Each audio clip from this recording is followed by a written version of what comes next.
Ikaw dayo na. May manong oras na tayo dapat.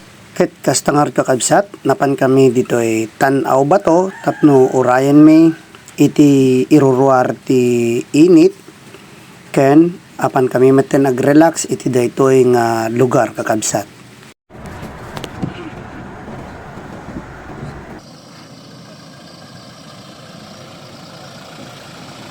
Alright. Hey! Ano ba to? So ayan guys, pupunta tayo sa Tanawan Bato kasama yung ating pastor at ating mga kapatid sa Panginoon. Ayan. Ayan, so ibang adventure tayo ngayon. Adventure na may kasamang presensya ng Panginoon. Dati kasi walang presensya, puro adventure lang. Uri na sang ato dagbit video ko mayat eh. Editan to pastor. Hello. Yung normal nga pala. At mag-hiking nga kami ng mga ilang minuto para marating yung viewpoint na sinasabi dito sa lugar na to. At dito pa lang sa bungad, mga kapatid, ay talagang makikita mo na yung ganda at marerelax ka talaga dahil sa view.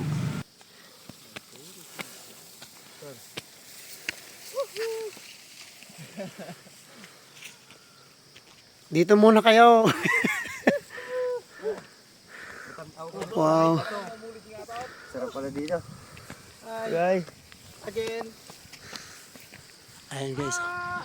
Ang ganda dito. Malapit na tayo sa katotohanan guys.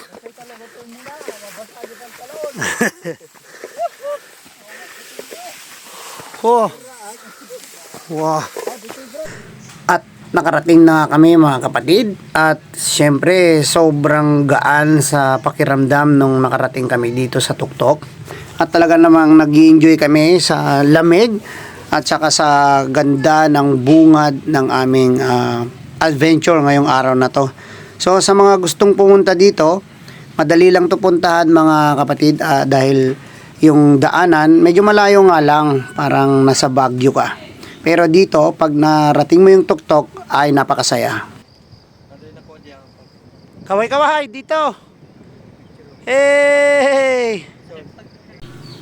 So, habang nag-enjoy yung iba, nagsi-selfie, nagre-relax, tinitingnan yung view, ay nagpe-prepare po kami ng aming breakfast. Ayan. So napakaganda dito mga kapatid at dahil kasama natin ang ating pastor na si Pastor John Bular ay punong-puno po kami ng presensya ng Panginoon.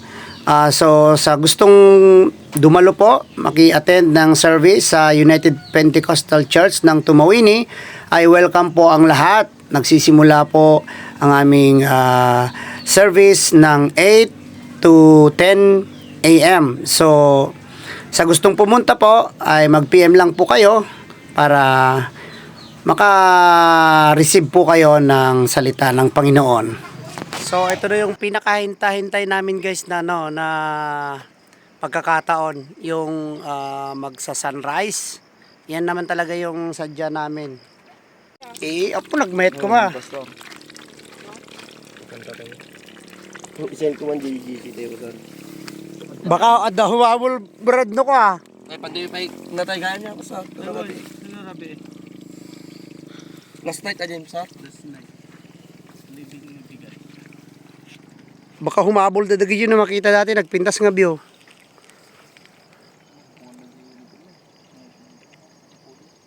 Ket ni Brady pa siguro. Kastit Pati Jay side cut. kastiti kay ko pastor talaga nagita adventure. Nagmay tagpamasahe GNT ko ah. Danog.